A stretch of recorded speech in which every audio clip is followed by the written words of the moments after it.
ചാന്നാർ ലഹള കേരളത്തിലെ ആദ്യ സാമൂഹിക പ്രക്ഷോഭം മേൽമുണ്ട് സമരം എന്നും അറിയപ്പെടുന്നു.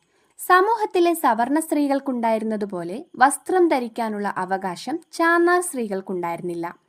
ചാന്നാർ സമുദായത്തിലെ സ്ത്രീകൾക്ക് മാറുമറയ്ക്കാനുള്ള അവകാശത്തിനായി തിരുവിതാംകൂറിൽ നടന്ന സമരമാണ് ചാന്നാർ ലഹള. 1859 വർഷം.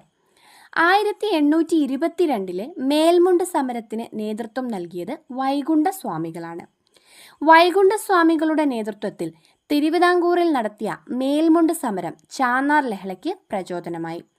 ക്രിസ്തുമതത്തിലേക്ക് പരിവർത്തനം ചെയ്ത ചാന്നാർ സ്ത്രീകൾക്ക് കുപ്പായം കൊണ്ട് ശരീരം മറക്കാൻ അനുവാദം നൽകിയ ദിവാനാണ് കേണൽ മൺറോ.